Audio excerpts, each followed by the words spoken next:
we're going to what is the metaverse, and this is something that we are talking a lot more now than ever. And for me, a metaverse is a place where we have a digital identity, a digital community, and a place where we work. Yeah. If these three aspects come alive, we are on a metaverse, and they can exist a lot of metaverses, and this allows the multiverse. This build the multiverse, a join of metaverses. Musure World is a metaverse because we have these three aspects, and also it's a expand of our life, yeah, in a digital way. That's something that will be like a more simple way to explain it. And this will be could be a social network, but we need to work in them. And in the existing social network, we are not working on them paid. We are working for free. So it's a metaverse, but they need something else. I think that's the part of blockchain, the part that blockchain can add value, and the NFTs, of course, the token, etc. So this is super interesting. And there are limitations and opportunities on these metaverses. The scarcity, the nature of the metaverse is scarcity. And this scarcity, why? Because scarcity brings value, bring that the offer is less than the demand. So the demand is bigger because everyone want it, but there's a limitation because there are 100 NFTs, okay, or 1 million tokens. So this is the limitation. So this nature is the opportunity, and also this limitation is the opportunity to exist new metaverses. So that's why every week it's going up another metaverse, because there is a lot of people, and we need more space. So we need more than one metaverse. We need millions. I don't know. Maybe we will take a moment that something will be like the increase will be slower, but we need more. So that's something super interesting about metaverses, and that's why Axie Infinity, for example, is a metaverse, and that's why Axie is like the Bitcoin of metaverses and play-to-earn games. So that's why Musure World exists, because everyone want to enter on new metaverses. And what is play-to-earn? The next one.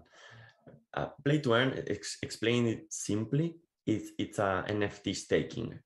So you have to buy the NFT, you have to buy the digital asset, and you play and you take your staking, but by playing. So that's like explained it simply. And this mining or this staking need halvings. Like Bitcoin do halvings every 4 years. A halving is an increment on the difficulty of the mining. So at the first, the metaverse is super interesting on the economic side, because it's easier to mine or to stake it. The return of investment is higher. So and after 1-2 years or maybe less, the game have to do these halvings, this increment on the difficult to achieve the long-term sustainability. They are already funded for this first step, and now they have to deliver more value, adding more specific things. Well, of course, the evolution of metaverse is something that we are on that, but that's all about play to earn, or what I understand. It's like Bitcoin but gamified, or Ethereum but gamified. Musure World is a play to earn game. Yeah. So that's amazing. The creators create parties, and the players buy avatars, and they have to contract this party, and the avatars do quest, and on this quest they can win or lose, and if they win, they are earning money. So that's the play to earn. And the creators earn money by having contracts of the avatars. That will be like a simple explanation of Musure. Well, here comes can this technology generate a social impact? Well, we have a lot of things to talk about here, and we can focus at first on a story that happens to me. Yeah, I think that's My start is like what kind of like personal impact have you had to go through before you built this, and maybe now as you're building it, what sort of impact has that had on your like social interactions and your relationship? Okay, if I go downstairs right now, there are my two brothers playing Axie Infinity.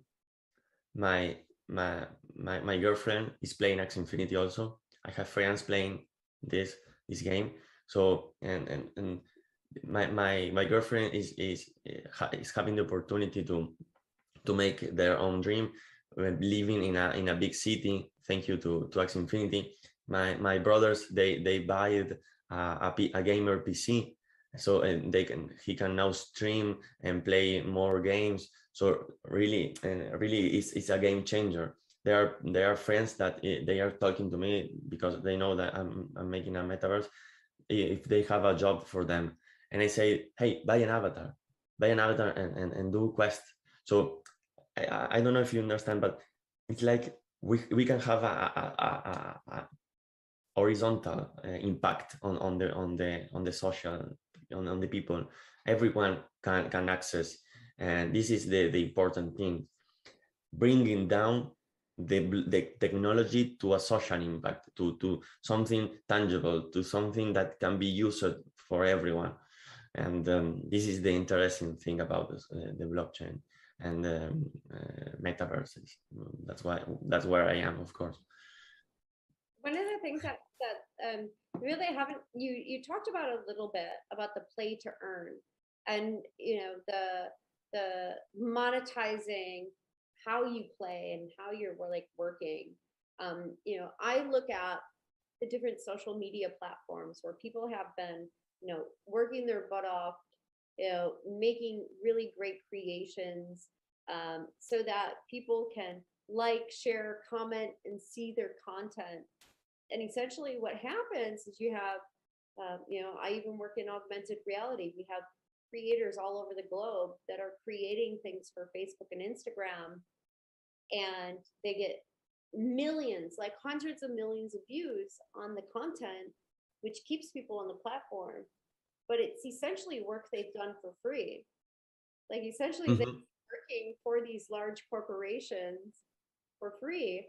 And so you're bringing along this, you know, this new idea of like play to earn.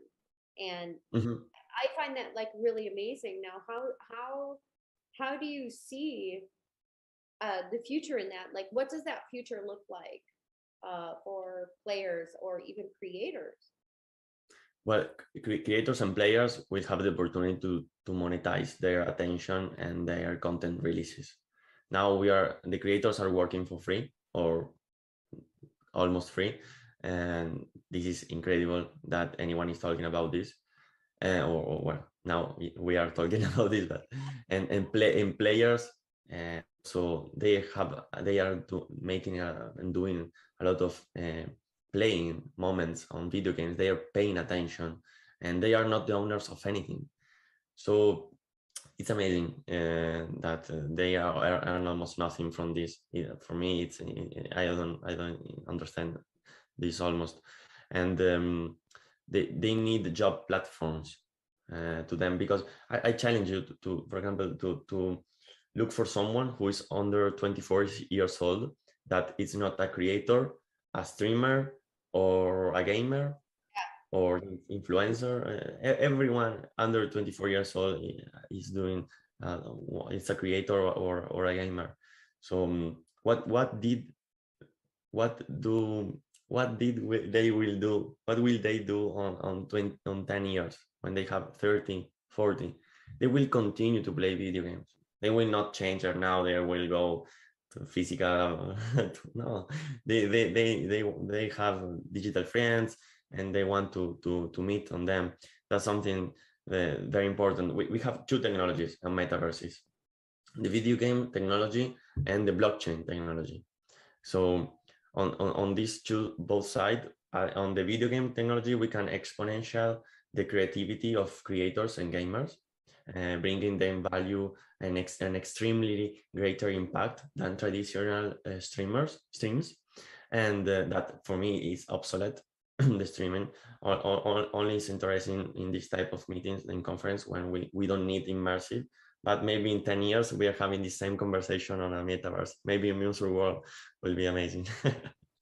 And also combined with the blockchain, we can have micro investors for creators. So gamers can be the micro investors of these creators, which is very interesting and powerful, and will allow them to monetize their fan base in a larger scale, and super powerful. Yeah, Also, I really blockchain allows. Yes, tell me. go ahead. I was gonna go a little bit deeper into the micro investing. Yeah. So, you're saying like this is a way for the gamers to be able to micro invest in the creators that are going to be creating and streaming about those specific gamers. Is that correct? Mm-hmm. Yep. So we're seeing like sort of like a new ecosystem, a new like economic development within the metaverse that hasn't been, that hasn't even existed at all outside. I think a lot of, when I look at inside the metaverse and outside the metaverse, the way I look at it is outside the metaverse, you have like brands, you have agencies, you have agents, you have this, you have that. And then inside the metaverse, it's like being a little bit more clear and transparent in those transactions. Mm-hmm. Yep. Do I have like am I saying something that is like? Yep. Brands will be entering on the metaverse over time, more and more. This is something that I call Metacommerce, and it's an hybrid purchase. Maybe you can buy a skin for your avatar, and 1 hour later, this digital fashion comes also to your home, and you can put to yourself this skin. So that's like will be something super interesting for brands, making a digital impact, because if people now are not on social network and now are on metaverse, they will go there, of course. That's related to brand.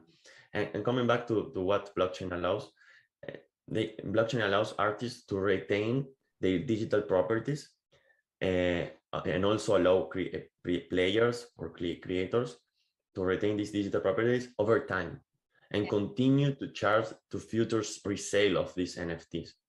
For example, maybe you buy an NFT now, and 20 or 30 years later, you continue to be the owner of this. And these NFT have a lot of value because this metaverse grew a lot, and you were the first one that buy this NFT. So really, it's something super interesting what we can build, and what value we can give to creators and players. And also, today, more than 90% of gamers do not monetize this attention. So it's like really, and they play more than 4 hours today, every day. So they are giving their life to games and to something that they don't own. So it's really interesting. No, also we have people that cannot travel the world and see their creators or see their favorite artist. So for example, Musure World will allow us to experience this immersive experience from the comfort of our home. And also there are people between 10 and 24 years old that they don't feel entirely comfortable in physical events. They prefer virtual, they have virtual friends, they are on digital communities, and they could never coordinate with other friends. And so it's easier to them to meet virtually. They are okay with that. They don't need to meet physically. And and for last and super important, there are players who have different mobility problems, autism, phobias, phobias of mass people, post-COVID disorders, and this impede their enjoyment in physical events. So Musure World also solves this problem, and it's super important because there is a lot of people who have this, and they exist, and they are equally important than everyone else. Absolutely. Oh, I love it. Is there anything else that you would love to add here, Tano? About social impact? Hey, social impact or anything else? Well, and maybe related to environment, we need to scale to blockchain who have a better environment impact. Maybe that now Ethereum and Bitcoin are not the best thing, but that's really the same, the last thing. Maybe on social impact we have a lot. Here we talked about a lot. I think so too. Yeah. So let's talk about like where you can apply this. Perfect. The first thing is I would say it's you can apply it in every industry. There is no limitation. This is the moment to create. Now is the moment to creators like us, the founders, to build what we think that could be an interesting opportunity. Maybe I see like if gamified experiences in different industry will be an interesting way to monetize and to allow blockchain enter to your startup or to your company. Because if someone wins, earn money, someone has to wait. Okay, that's the thing about the play to earn or the blockchain.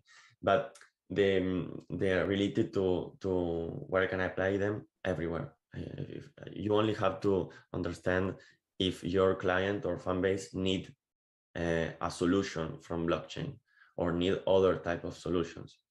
Well, how I say, blockchain allows transparency, digital properties, security, and a true digital ownership. If these four values add some value to your fan base, I'm sure that you can add this technology to your company. And